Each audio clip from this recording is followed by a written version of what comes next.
Assalamualaikum warahmatullahi wabarakatuh. Salam sejahtera untuk kita semua.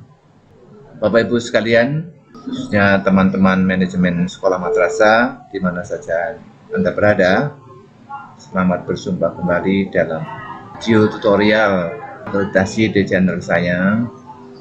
Kali ini saya ingin berbagi pengetahuan bagaimana cara meraih peringkat akreditasi dengan predikat unggul.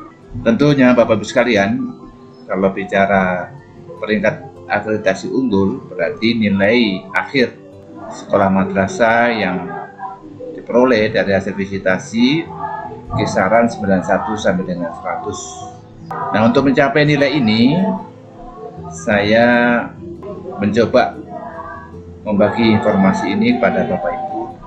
Kurang-kurangnya ada 3 hal yang harus diperhatikan. Pertama adalah Bapak Ibu harus mengetahui rumus nilai akhirnya. Kemudian yang kedua, setelah mengetahui rumus nilai akhir, maka harus dipahami atau penuhi unsur-unsur rumus nilai akhir ini. Kemudian yang ketiga, tentu saja buktikan kinerja. Nah, bagaimana keterkaitan antara rumus nilai akhir, kemudian pahami atau penuhi unsur-unsur rumus dan bukti kinerja? Untuk itu Bapak Ibu pastikan masih menyimak video ini dari awal hingga selesai sehingga memiliki pemahaman yang utuh. Baik Bapak Ibu sekalian, kita mulai dari pemahaman nilai akhir. Rumus nilai akhir itu yaitu nilai akhir itu diperoleh dari 0,15 kali skor IPR, kemudian ditambah 0,85 kali skor total komponen. Nah, ini Bapak Ibu harus pahami dulu. Inilah rumus nilai akhir untuk mendapatkan nilai peringkat akreditasi. Yang pertama, unsur rumus yang pertama atau kesatu adalah sekolah madrasah Bapak Ibu harus memenuhi skor IPR ya, indikator pemenuhan relatif. Nah, ini masing-masing sekolah madrasah tiap jenjang berbeda-beda. Kalau SCMI itu ada 8, SMP MTS, SMA MA itu masing-masing ada 9 butir IPR, SMK MAK, SLB itu masing-masing ada 10. Nah, ini tentunya perolehan yang diharapkan harus berada di level 4. Nah, tentu ini adalah target sekolah madrasah ya Bapak Ibu, 3 atau 4 tentunya harus dipenuhi.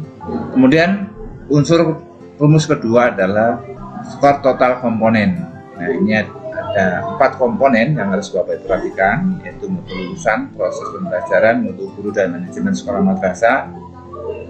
Ini adalah komponen penilaian akreditasi yang sesuai dengan Kemendikbudristek nomor 09B 2021. Nah, di sini terlihat bahwa masing-masing jenjang dari 4 komponen itu jumlah butir kinerja inti atau kekhususan terlihat di sini di tabel ini. Untuk SCMI itu ada 36, itu artinya kinerja intinya ada 35, butir kekhususannya ada 1, yaitu ini butir 36 di mutu guru. Kemudian SMP MTS, SMA MA itu masing-masing 35, ini hanya butir kinerja inti, tidak ada butir kekhususan.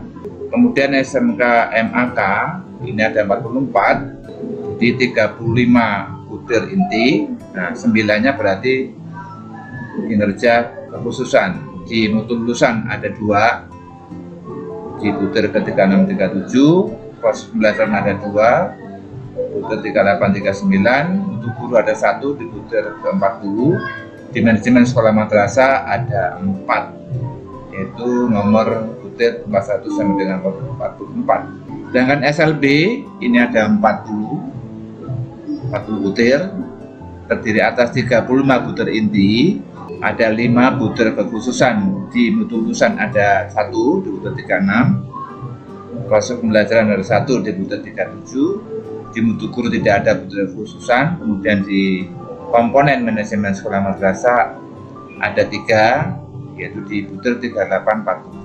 Jadi ini unsur rumus kedua ini harus Bapak Ibu pahami dan penuhi sesuai dengan permintaan instrumen.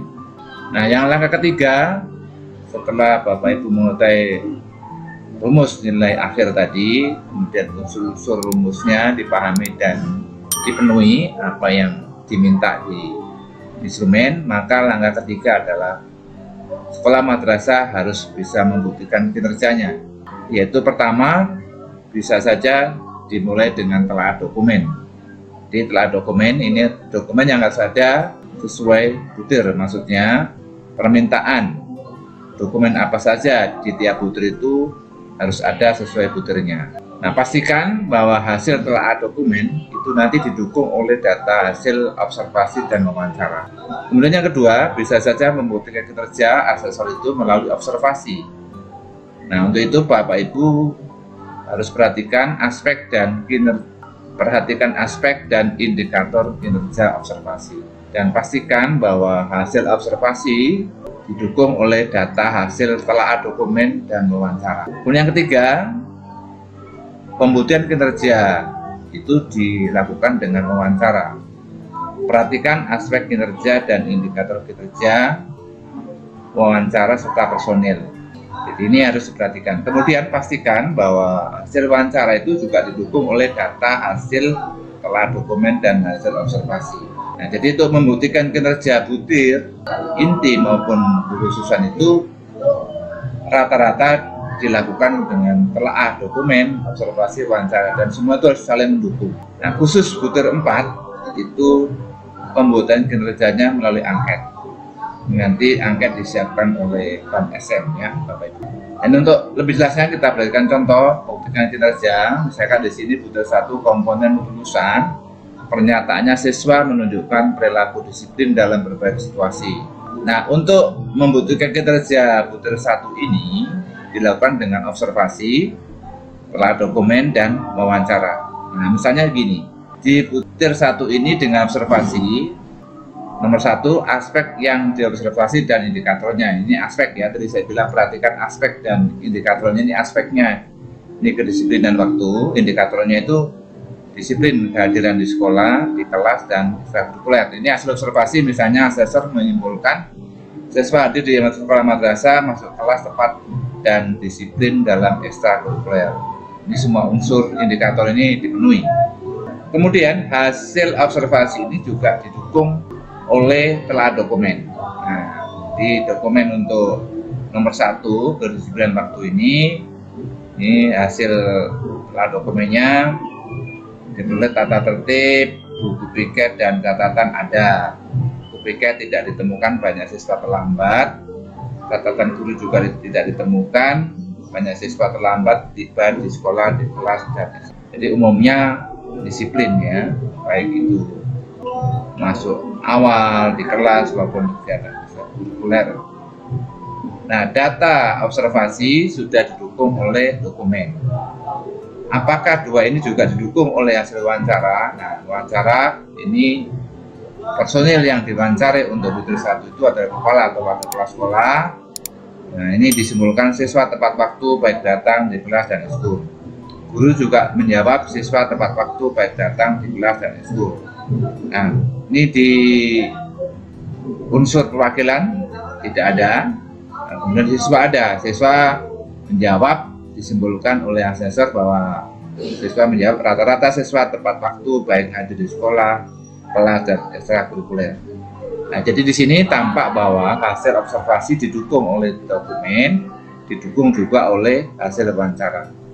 Dari ketiga hasil ini atau data hasil observasi, dokumen, dan wawancara, asesor akan menyimpulkan butir 1 ini berada di level berapa.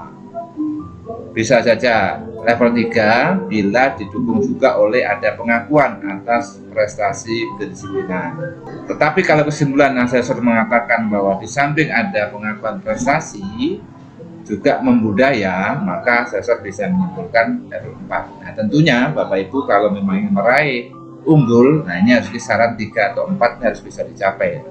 Tentu semuanya bisa 4 lebih bagus, tiap-tiap butir itu dengan demikian lebih maksimal.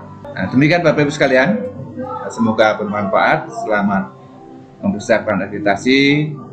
Kurang lebihnya mohon maaf. Assalamualaikum warahmatullahi wabarakatuh.